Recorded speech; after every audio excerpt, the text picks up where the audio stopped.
પલ્લવી પંચોલી આપની સમક્ષ રજૂ કરું છું લેખક શ્રી અશ્વિનભાઈ રાવલની નવલકથા વારસદારનું પ્રકરણ 14। મંથન સાથે મેં એના અદિતિ સાથેના નાનપણમાં થયેલા વેવિશાળની વાત કરી દીધી છે।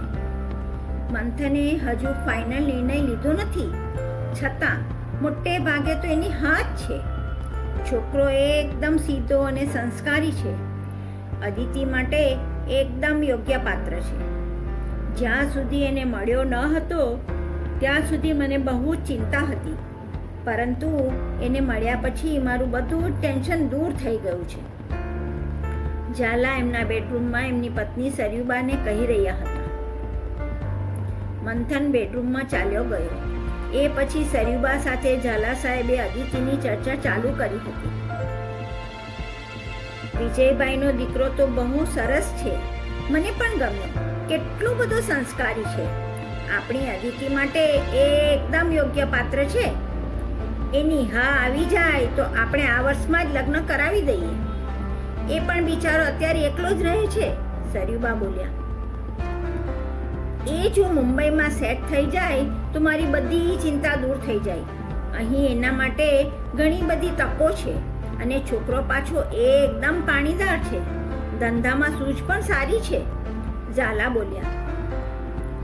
મંથન અને અદિતિ પહેલીવાર મળી રહ્યા છે, ત્યારે પણ એકબીજામાં કેટલા બધા હળીમળી ગયા છે, જાણે કે વર્ષોથી એકબીજાને જાણતા હોય, સરયુબા બોલ્યા। તમારી વાત એકદમ સાચી છે, મેં પણ એ વસ્તુ માર્ક કરી। મજાક મસ્તી કરતા જ રહે છે। અદિતિ આજ સુધી કોઈ સાથે આટલી બધી મિક્સ નથી થઈ, ઝાલાએ કહ્યું।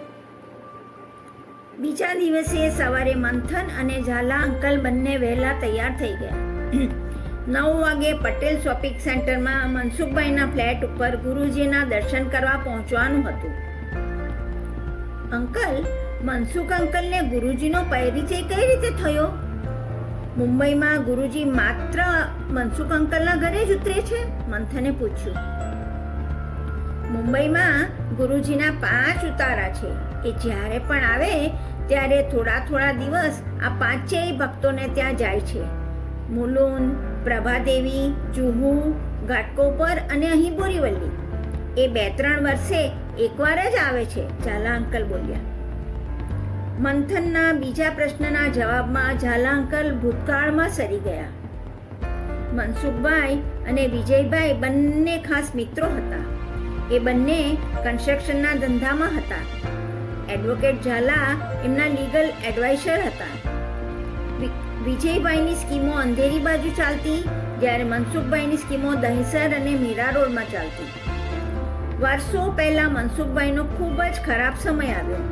કન્સ્ટ્રક્શનના ધંધામાં એક તરફ મંદી આવી તો બીજી તરફ એમના ઉપર ક્રિમિનલ કેસ થઈ ગયો। એમના મેનેજરે એમની એક સ્કીમમાં એક જ ફ્લેટ બોગસ દસ્તાવેજ બનાવીને 2 કસ્ટમરને વેચી દીધો। કંપનીના માલિક તો મનસુખભાઈ જ હતા। કેસ મનસુખભાઈ ઉપર થયો। એ જ વર્ષે ઇન્કમટેક્સની રેડ પણ પડી। એમની હાલત આત્મહત્યા કરવા જેવી થઈ ગઈ। અચાનક એમને કોઈકે કહ્યું કે એક સિદ્ધ પુરુષ ઘાટકોપરમાં આવ્યા છે, તમે એમના દર્શન કરી આવો। એમના જો આશીર્વાદ મળી જશે તો તમારું બધું ટેન્શન પૂરું થઈ જશે। બસ પછી તો પૂછવું જ શું। મનસુખભાઈ બીજા દિવસે સવારે પેલા ભાઈએ આપેલા એડ્રેસ ઉપર પહોંચી ગયા। એ તો ગુરુજીના પગમાં જ પડી ગયા અને ખૂબ રડ્યા। ગુરુજીએ એમના માથે હાથ મૂક્યો, કંઈ પણ બોલ્યા વગર આંખો બંધ રાખીને 5 મિનિટ સુધી એમના માથા ઉપર હાથ રાખ્યો। તમે 7-8 મહિના પહેલા નાલાસોપારામાં એક જમીન ખરીદી છે? ગુરુજીએ એમને કહ્યું। હા ગુરુજી, સસ્તામાં સોદો થયો એટલે મોટો પ્લોટ ખરીદી લીધો। બસ એ જમીન ખરીદ્યા પછી તમારી પડતી શરૂ થઈ છે। એ આખી જમીન ઉપર એક જમાનામાં કબ્રસ્તાન હતું। ભયંકર મલિન તત્વો એ જગ્યા ઉપર છે। તમે મોટી ભૂલ કરી દીધી છે। તમે તાત્કાલિક એ જગ્યા વેચી દો, ઓછા ભાવે પણ એ જગ્યા કાઢી નાખો, ગુરુજીએ એમને સલાહ આપી। જી ગુરુજી।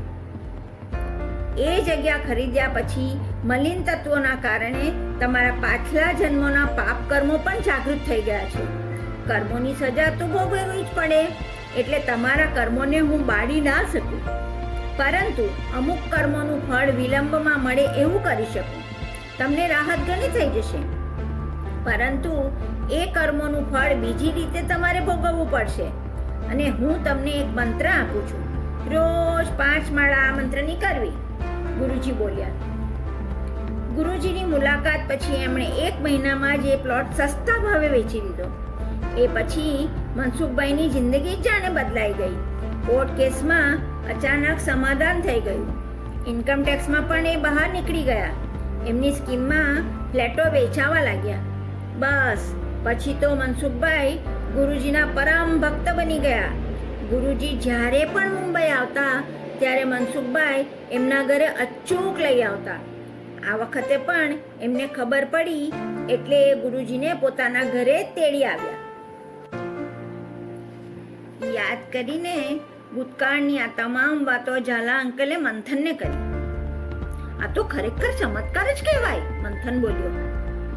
હા, એ પછી તો મનસુખભાઈ એમના ભક્ત બની ગયા છે. ગુરુજીએ એમને કહ્યું એ પ્રમાણે મનસુખભાઈના કર્મોનું ફળ બીજી રીતે મળવાનું ચાલુ થયું છે, કારણ કે કર્મનું ફળ મિથ્યા થઈ શકતું નથી.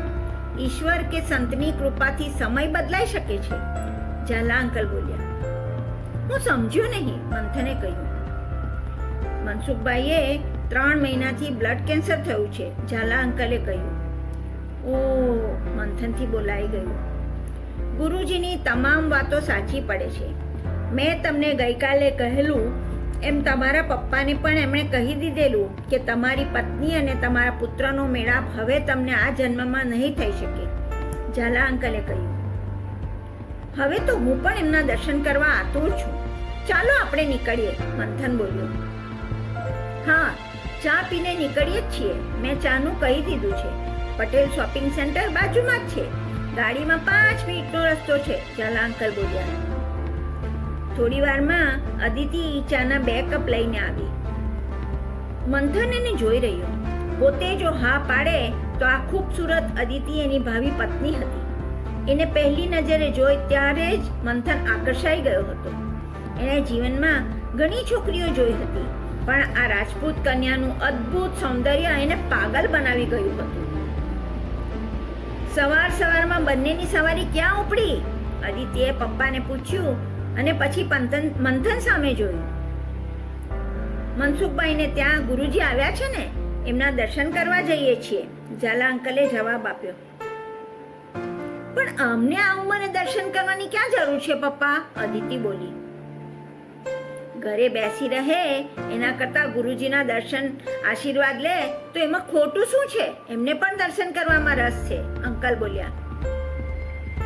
અદિતિ એ વખતે તો કંઈ બોલી નહીં, પરંતુ પપ્પા જેવા ચાનો કપ લઈને કિચનમાં ગયા કે તરત જ એણે તક ઝડપી લીધી. ભગવા રંગની માયા ના લગાડી જાય એનું ધ્યાન રાખજો, ધીમે રહીને અદિતિ બોલી. વિચાર તો એવો જ હતો, પરંતુ આ રાજકુમારીને જોયા પછી એ વિચાર માંડી વાળ્યો છે, મંથન બોલ્યો. બોલવામાં તમને નહીં પહોંચાય, અદિતિ શરમાઈને બોલી. મંથનનો ખાલી કપ લઈને કિચનમાં દોડી ગઈ. મંથનને લઈને ઝાલા અંકલ નીચે ગયા. રસ્તામાં ફૂલોની દુકાનમાંથી ગુલાબનો એક હાર લીધો અને પછી પટેલ શોપિંગ સેન્ટરમાં મનસુખભાઈના ઘરે પહોંચી ગયા. મુખ્ય હોલમાં સોફા ઉપર સ્વામી સર્વેશ્વરાનંદજી બેઠા હતા, જ્યારે બાકીના 5 દર્શનાર્થીઓ નીચે ગાલીચા ઉપર બેઠા હતા. ભક્તોએ પહેરાવેલા ગુલાબના 3-4 હાર પણ ગુરુજીની બાજુમાં પડ્યા હતા. ગુરુજીને જોઈને મંથનને રજનીશજી યાદ આવ્યા. ઝાલા અંકલે સૌથી પહેલા ગુરુજીને ગુલાબનો હાર પહેરાવીને નીચે નમી એમના ચરણ સ્પર્શ કર્યા. એ પછી મંથને પણ ઘૂંટણીએ પડી ગુરુજીના પગ પકડી લીધા અને એમના ચરણોમાં માથું મૂક્યું. ગુરુજીએ એના માથા ઉપર હાથ મૂક્યો. મંથન ધીમેથી ઊભો થઈને બાજુમાં ગાલીચા ઉપર બેસી ગયો. ગુરુજીએ મંથનની સામે જોયું અને મંદ સ્મિત કરવા લાગ્યા. મંથન નામ છે ને તારું? જી ગુરુજી, મંથને આશ્ચર્યથી કહ્યું. તારી જ રાહ જોતો હતો. સત્સંગ પતી જાય પછી મારા રૂમમાં આવજે. બધા ભક્તો ગુરુજી સામે જોઈ રહ્યા. ઝાલા અંકલને ખૂબ જ આશ્ચર્ય થયું કે પહેલી વાર મંથન એમને મળતો હતો, છતાં એમણે એમનામાં ખાસ રસ લીધો. એ પછી અડધો પોણો કલાક સત્સંગ અને પ્રશ્નોત્તરી ચાલી. છેલ્લે તમામ ભક્તોને સમારેલા ફ્રૂટનો પ્રસાદ પડિયામાં વહેંચવામાં આવ્યો. બધા ભક્તો ગયા પછી સ્વામીજી ઊભા થયા અને પોતાના અલગ ખંડમાં ગયા. થોડી વાર પછી મંથન પણ ઝાલા અંકલની રજા લઈ ગુરુજીના રૂમમાં ગયો. સ્વામીજી નાનકડા સોફા ઉપર બેઠા હતા અને નીચે નાનો ગાલીચો પાથર્યો હતો. મંથન ફરીથી પ્રણામ કરીને ગાલીચા ઉપર બેઠો. બાબા કી તુમ પર બહુત કૃપા હૈ બચ્ચા, ગુરુજી હસીને બોલ્યા. આ અવાજ તો એકદમ જાણીતો હતો. અરે, આ તો એ જ અવાજ હતો. અમદાવાદમાં કર્ણમુક્તેશ્વર મહાદેવના દર્શન કર્યા પછી બહાર જે સંન્યાસીએ તેને દર્શન આપ્યા હતા, એમણે આ જ શબ્દો કહ્યા હતા. ગુરુજી, અમદાવાદમાં શિવરાત્રીના દિવસે એક સંન્યાસી મને મળ્યા હતા. એમણે મને આ જ શબ્દો કહ્યા હતા. એમનો અવાજ પણ આપના જેવો જ હતો, મંથન બોલ્યો. અને બનારસમાં વિશ્વનાથ બાબાના દર્શન કર્યા પછી ભોજન કોણે માંગ્યું હતું? સ્વામીજી હસીને બોલ્યા. જી ગુરુજી, હું હવે તમને ઓળખી ગયો. કાશીમાં પણ મેં તમારા દર્શન કરેલા અને અમદાવાદ કર્ણમુક્તેશ્વર મંદિરમાં પણ તમે જ હતા. મંથન ભાવ વિભોર થઈને બોલ્યો. સ્વપ્નમાં પણ મેં ભભૂતિવાળા નાગા બાવા તરીકે આદેશ આપ્યો હતો કે રોજ ગાયત્રીને 11 માળા કરવી, પણ માત્ર એક દિવસ તે પાલન કર્યું, ગુરુજી બોલ્યા. જી ગુરુજી, મેં એક જ દિવસ ગાયત્રી મંત્રની 11 માળા કરી. મને સ્વપ્નમાં તમે 3 સ્વરૂપમાં દર્શન આપ્યા, પરંતુ મેં આપને ગંભીરતાથી ના લીધા. મને ક્ષમા કરો. કાલથી ગાયત્રી મંત્ર મારો જીવન મંત્ર બની જશે. હું હવે આપને ઓળખી ગયો છું. આપ કોઈ સામાન્ય સંત નથી, મંથન બોલ્યો અને ઊભો થઈને એને સાષ્ટાંગ દંડવત પ્રણામ કર્યા. તને જોવા માટે તારા પિતા પણ અહીં ઊભા છે. એ ખૂબ જ ખુશ છે. મેં જ એમને બોલાવ્યા છે. એમનો જીવ તારામાં હતો, એટલે એમને માયામાંથી મુક્ત કરવા માટે મેં એમને આમંત્રણ આપ્યું છે. તું મુંબઈ આવ્યો છે એ પણ મારા સંકલ્પથી આવ્યો છે, અને અહીં પણ મેં જ તને બોલાવ્યો છે, ગુરુજી બોલ્યા. અને મંથન એમની વાત આશ્ચર્યથી સાંભળી રહ્યું. પિતાજીની હાજરી એને તો દેખાતી ન હતી, એટલે એણે ગુરુજીની બાજુમાં જોઈને મનોમન પિતાજીને પ્રણામ કર્યા અને આશીર્વાદ પણ માંગ્યા. તારા પિતાજી કહે છે કે હવેથી રોજ 11 ગાયત્રી મંત્ર કરતો રહેજે. સૂક્ષ્મ જગતમાં પણ ગાયત્રી મંત્રનો બહુ જ પ્રભાવ છે. અહીં સૂક્ષ્મ જગતમાં પણ ઘણા આત્માઓ સતત ગાયત્રી મંત્ર જાપ કરતા જ હોય છે, ગુરુજી બોલ્યા. મારી માતા નથી આવી? મંથનથી પૂછાઈ ગયું. સૂક્ષ્મ જગતમાં દરેક જીવના પોતપોતાના કર્મો પ્રમાણે લેવલ અલગ અલગ હોય છે. એ એકસાથે ના રહેતા હોય. એ પણ તને મળવા ક્યારેક આવશે. એ જ્યાં છે ત્યાંથી એને અહીં આવવાની અત્યારે પરમિશન મળી નથી, ગુરુજી બોલ્યા. મંથન ગુરુજીની વાતચીત સાંભળતો રહ્યો. આ બધું એની સમજની બહાર હતું. એને એ વાતનો સંતોષ થયો કે એના પિતાજી ખુશ છે. ગુરુજી, એક પ્રશ્ન પૂછી શકું? મંથન બોલ્યો. તારો પ્રશ્ન મેં વાંચી લીધો છે.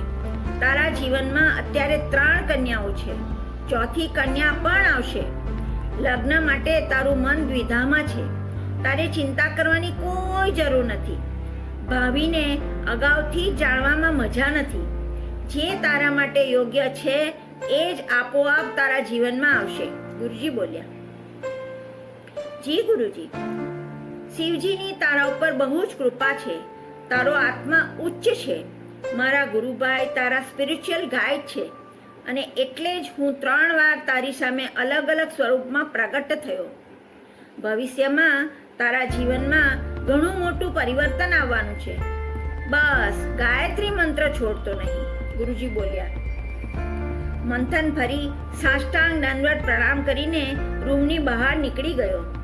મુખ્ય ખંડમાં ઝાલા અંકલ મનસુખભાઈ સાથે બેઠા હતા. ઝાલા અંકલે મનસુખભાઈને મંથનની ઓળખાણ આપી. તમારા પપ્પા તમને મળી ના શક્યા એનું થોડું દુઃખ છે. ઝાલાએ મને વિલની વાત કરી. ખૂબ જ આનંદ થયો. હવે મુંબઈમાં શિફ્ટ થઈ જાઓ, પપ્પાના જ ધંધાને આગળ વધારો, મનસુખભાઈ બોલ્યા. જી અંકલ, તમારા ઉપર તો ગુરુજીની વિશેષ કૃપા છે એવું લાગ્યું. તમારે હવે કોઈ ચિંતા કરવાની જરૂર નથી, એ જ બધું ધ્યાન રાખશે, મનસુખભાઈ બોલ્યા. જી અંકલ, અમારી મુલાકાત આ પહેલા પણ થઈ ચૂકી છે, મંથન બોલ્યો. મનસુખભાઈ અને ઝાલા અંકલને આ વાતથી આશ્ચર્ય થયું, પરંતુ ગુરુજી માટે બધું જ શક્ય હતું, એટલે કોઈ કાંઈ બોલ્યું નહીં. આગળ હવે મંથન સાથે શું થાય છે તે જાણવા જોડાયેલા રહો અમારી ચેનલ સાહિત્ય યાત્રા સાથે. ટૂંક સમયમાં જ આગળનું પ્રકરણ પ્રકાશિત થશે.